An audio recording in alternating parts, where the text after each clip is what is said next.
Test match যে boring নয় সেটা গতকাল তৃতীয় টেস্ট ম্যাচ ইংল্যান্ড ভার্সেস ইন্ডিয়ার মধ্যে হয়ে গেল। সেখান থেকেই বোঝা গেল ম্যাচটা একদম শেষ দিন অবধি, শেষ সময় অবধি কিন্তু চলে গেল। যেখানে প্রথম দুটো টেস্ট ম্যাচও কিন্তু ভালো উত্তেজনাপূর্বক ম্যাচ হয়েছিল, কিন্তু সেই দুটো ম্যাচকেও ছাড়িয়ে গেল 3 নম্বর ম্যাচটা ভারত আর ইংল্যান্ডের মধ্যে। যেটা একটা সময় লাগছিল যে ভারতকে যখন 193 রানের টার্গেট দেওয়া হলো, হয়তো ভারতীয় ক্রিকেট দল সেই রানটা খুব অনায়াসে চেস করে নেবে, কিন্তু সেই দিনের শেষে মানে চতুর্থ দিনের শেষে ভারতের স্কোর দাঁড়ায় 58, 4 উইকেট হারায়। তার মধ্যে একটা উইকেট ছিল টেলেন্ডার ব্যাটসম্যান আকাশদীপ। কিন্তু দ্বিতীয় দিন মানে তার পরের দিন, পঞ্চম দিনের কথা বলছি ম্যাচের, সেই দিনকে যখন শুরু করলো রাহুল আর ঋষভ পান্ত, অনেকেই আশা করেছিল এই দুটো জোড়ি হয়তো ভালো কিছু করে দেখাবে, কিন্তু আলটিমেট সেটা হলো না। একটা সময় ভারতের স্কোর দ্বারা 124-এ 8 উইকেট, আর সেখান থেকে বুমরার একটা লড়াই থাকে, সিরাজের একটা লড়াই থাকে। সিরাজ অনেকটা চেষ্টা করেছিল, কিন্তু ওই যে একটা ডিফেন্স করতে গেল, আর সেখান থেকেই বলটা আবার রিটার্ন এসে উইকেটে লেগে যায়, আর সেখান থেকেই বেলটা পড়ে যায়। আর শোয়েব বাসিরের কথা কি বলবো, হাতের একটা আঙুল ভেঙে গেছে, মানে তার পরের সিরিজগুলোতে মানে ম্যাচগুলোতে খেলতে পারবে না।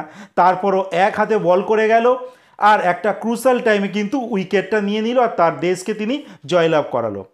তো বলে দেবো যে শোয়েব বাসি কিন্তু পরবর্তী মানে চতুর্থ আর পঞ্চম টেস্টে কিন্তু খেলছে না, তিনি আউট হয়ে গেছে। তার জায়গায় লিয়াম ডাউসনকে কিন্তু ইনক্লুড করা হয়েছে ইংল্যান্ড টিমে। তো যাই হোক, যে টপিকটার কথা বলছিলাম, ভারতীয় দলের কিন্তু রবীন্দ্র জাদেজা দারুণ পারফরমেন্স করেছে। একদম লাস্ট অবধি কিন্তু তিনি 180 খানা মতো বল ফেস করেছিল, আর নট আউট থেকে গেলেন। তিনি যদি খেলাটা একটু যদি স্পিডে করতে পারতেন, হয়তো যে 22টা রানের জন্য ইন্ডিয়াকে হারতে হলো সেইটা আর নাও হতে পারতো। কারণ 2010 সালে একটা স্মৃতি আপনাদের মনে করিয়ে দিই, ইন্ডিয়া ভার্সেস অস্ট্রেলিয়ার মধ্যে মোহালিতে একটা ম্যাচ চলছিল, যেখানে সম্ভবত 215 বা 210 রানের মতো ইন্ডিয়া টিমকে টার্গেট দেওয়া হয়েছিল। চতুর্থ ইনিংসে ব্যাট করছিল ভিভিএস লক্সম্যান, আর সেই সময় ইন্ডিয়ার 124 রানে 8 উইকেট পড়ে যায়। আর সেখানে হাল ধরে ভিভিএস লক্সম্যান আর ঈশান্ত শর্মা। ঈশান্ত শর্মা যথাসম্ভব 92টা মতো বল খেলেছিল, 31 রান মতো করেছিল, তারপর আউট হয়ে যায়। আর তিনি উল্টো দিকে যে ভিভিএস লক্সম্যান ছিল, তিনি 73 রানে নট আউট ইনিংস খেলেন, বল ফেস করেন 79টা। আর যখন ঈশান্ত শর্মা আউট হয়ে যায়, তখন ইন্ডিয়ার স্কোর মেবি 205 মতো ছিল, আর জয় করতে 10-12 রান মতো ছিল। সেইটা উল্টো দিকে প্রজ্ঞান ওঝা সাথ দেয়, 5 রান মতো তিনি করে। আলটিমেট ইন্ডিয়া সেই ম্যাচটিতে অস্ট্রেলিয়াকে 1 রানে হারিয়ে দেয়। 124-এ 8 উইকেট হারানোর পরও সেই ম্যাচটা কিন্তু জয়লাভ করে। সেখানে অনবদ্য ব্যাটিং করেছিল ভিভিএস লক্সম্যান।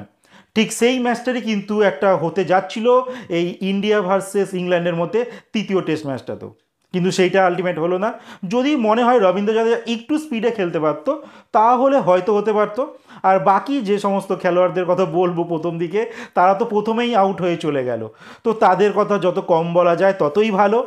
তো এই ম্যাচটিতে করুণ নায়ারে হয়তো সম্ভবত তিনি লাস্ট ম্যাচ খেলে ফেললেন, কারণ এই সিরিজে তিনি কিন্তু একদমই চলেননি। তার জীবনে এই একটাই 303 নট আউট ইনিংস ইংল্যান্ডের এগেনস্টে খেলেছিল, তারপর থেকে no half century, no century. যেমনভাবে চলছে এই এমনভাবেই চলছে। তো আলটিমেট তার কিন্তু উপর যথেষ্ট চাপ আছে চতুর্থ টেস্ট ম্যাচে। হয়তো করুণ নায়ারকে আমরা নাও দেখতে পারি, এবার দেখা যাক যদি তিনি না খেলেন তার জায়গায় কে খেলে। তো ইন্ডিয়া ভার্সেস যে ইংল্যান্ডের মধ্যে চলতি সিরিজ যে রোমাঞ্চকর জায়গায় পৌঁছেছে, পরবর্তী যে চতুর্থ আর পঞ্চম যে টেস্ট ম্যাচটি হতে চলেছে, সেখানে কিন্তু ভালো একটা হাড্ডাহাড্ডি ম্যাচ আমরা দেখতে চলেছি। অনেকেই বলে যে টেস্ট ম্যাচ মানেই বোরিং ক্রিকেট, বাট আলটিমেট কিন্তু সেই জিনিসটা নয়। গতকালকের ম্যাচেই দেখতে পারলাম পুরো স্টেডিয়াম কিন্তু লোকে ভর্তি হয়ে গেছে, আর বোঝাই যাচ্ছে ইংল্যান্ডের লোকেরা টেস্ট ক্রিকেটটা কতটা ভালোবাসে। আর এই ক্রিকেটের জন্ম কিন্তু এই টেস্ট থেকেই হয়েছিল। তারপরে আসে 50 ওভার, তার আগে 60 ওভার এসেছিল, বাট 60 ওভার এখন আর চলে না, ওটা বন্ধ হয়ে গেছে। তারপর 50 ওভার, তবে 20 ওভার, এখন তো 10 ওভারও খেলা হয়, এবং 100 বল ফেস মানে 100 ক্রিকেট যাকে বলে সেমনও খেলা হয়। তো যাই হোক, টেস্ট ক্রিকেট ইজ রোম্যান্টিক, সেটা কিন্তু ইন্ডিয়া ভার্সেস ইংল্যান্ডের মধ্যে ম্যাচটা আবারও প্রমাণ করলো। আর এই ম্যাচে রবীন্দ্র জাদেজা হয়তো তিনি দলকে যেতে পারেননি, বাট দারুণ কিন্তু পারফরমেন্স করেছে।